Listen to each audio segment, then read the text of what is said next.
I met the creepiest photographer a couple of years ago. What makes it even weirder is that he belonged to a photo club with another creep. So basically it was a creep club hanging out in a basement. And I'm not kidding. It all began with me, a guy in my 20s that didn't know what to do with my photos that I took. So I decided to join a photo club. I searched the internet and found one located maybe 2 kilometers from my place. I paid for a cheap membership and everything seemed fine. So I took my bike and went over to that place. It was supposed to be open at 5 p.m. and I was there about 4:50 p.m. The club was supposed to be located in an apartment house. So I waited a couple of minutes and then I couldn't see anyone else going in. So I thought they were already in there. I went in, but I couldn't see any sign or door saying anything about a photo club. So I was confused. Then I saw a door leading into the basement. It was open, but it was dark inside. Like a scary movie, I stepped inside the door, which led me to a dark corridor. And at the end of it, I saw the sign saying Photo Club. By this time, it was 5 p.m. I knocked on the door, but nobody was there, so I waited a bit more, then the time ran away and I was there for half an hour, but nobody came. So I got home and sent an email. Then they answered me saying that they had cancelled their meeting that day, without informing me. Anyways, I went there again the next day. This time, the time was about 10 past 5 when the first members arrived. They greeted me and we went into the basement. The facility looked like it was made in the 70s, but with fairly modern equipment. It wasn't bad actually, and they all seemed nice. Then I introduced myself to the members. Most of them were much older than me, about 50 to 70 years old. The youngest one, except for me, was in his 30s. Out of 10 people, or even more, there were only one lady. Anyways, we all mingled and talked a bit. I asked them what kind of photography they liked.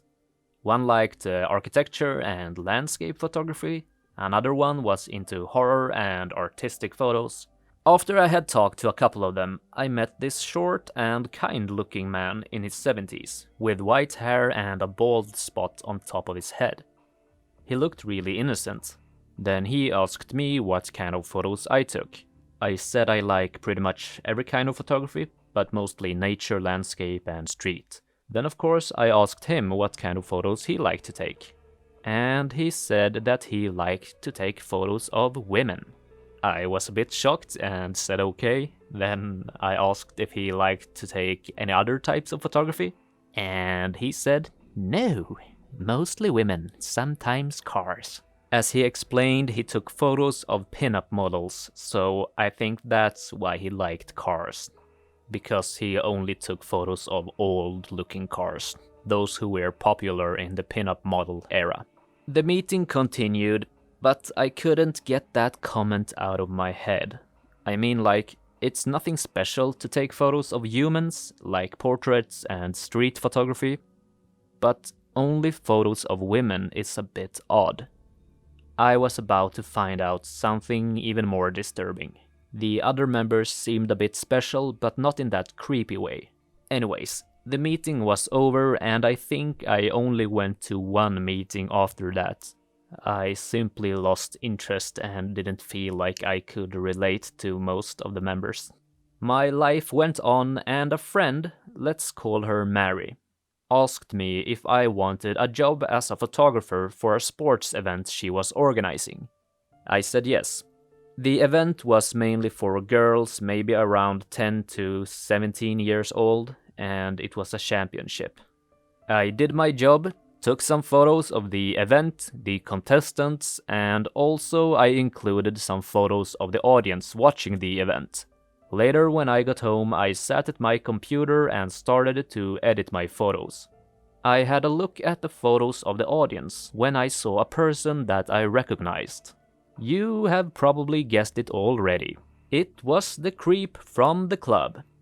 He stood there with his big zoom lens in the background.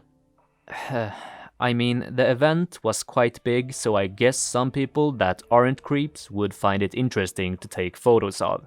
But the girls were underage, and what makes it even worse is that he said he liked to take photos of women. So now I understood that he probably liked to take photos of girls too. Or maybe he just happened to take photos of the sport itself, I don't know. Maybe he is as innocent as he looks. I talked about the incident with Mary. And when I told her, her eyes went wide open. She said that some guy had sent her a message with photos of the event saying that this will be $500 please. Like, he wasn't even employed and asked her for money. He didn't say like, hey, I'm a photographer that took some photos of your event, I can sell the photos to you if you're interested. Nah, it was just, this will be $500. I have my own theory that he tried to have an alias for why he was there, as if he was a professional photographer. But to me, it's just an excuse for being a creep. The story didn't end there. There's another person involved too, that I think were a member of the club, but I can't for sure remember. Mary told me that that man had been asking her colleague if she knew about any other women's events in the near future. And then he basically told her that he liked to take photos of little girls. And it doesn't stop there. What makes it even worse is that the colleague was so gullible that she told him about other events. So what I want you to know is that just because someone holds a camera doesn't mean that that person is innocent. But stick around because there are more disturbing things waiting. From time to time I think about the first guy I talked about. As I said, I'm not sure who the other person was, but this first guy, the one I met at the photo club, let's call him Steve. I thought about him a long time afterwards. Again, he could be innocent, but I'd rather be safe than sorry. So I decided to dig a little deeper into who this guy really was. Now, I don't know how many times I've said the phrase, what makes it worse? But you know what? It gets worse. Steve had filled his Facebook with thousands of photos he's been taking, and about 90% were of women and girls in various ages. It was kids and all the way up to elderly women.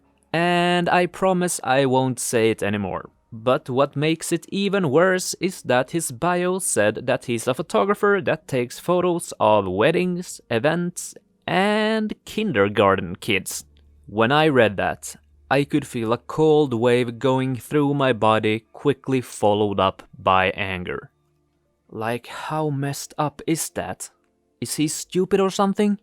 Before I've been wondering about what to do and if there's anything I could have done. But when I saw his Facebook page, I contacted the police right away and told them about my experience with this guy, and that he's one shady old man. And yeah, I know, after all, it's just speculations and I don't have any sort of proof, really. But I let the police do what they can do with my information about him. As I said, just because someone holds a camera doesn't mean that that person is a good guy. There are people out there that will abuse their position as a photographer and they think they can do whatever they want, just like any other profession. But photography is special in that way, because these few messed up people can get more creative in their way to abuse the position. Photographers have a broader market than most other professions. I'm not saying that everyone is like that, of course, but just have that in mind. I have seen Steve once after this. He was taking photos of the nature. He was acting a bit weird, I believe, because he was avoiding me and like walking away from me. I was having my camera with me, and usually when I meet photographers outside, we say hi to each other and start talking about photography. At first I didn't know if it was him, so I just said hi and he said hi really quickly, and I expected a long talk about photography, but he just said something really quickly and then walked away. We went the same way also, and sometimes he stopped to take some photos, and when I got closer he noticed that and walked away. What do you think about this guy? Have you been in a similar situation? Let me know if you want more stories by subscribing and liking this video. And don't forget to turn on the bell notification as well so you don't miss out. Hopefully this video can save someone from a creep. Be safe and have a good time now. Goodbye.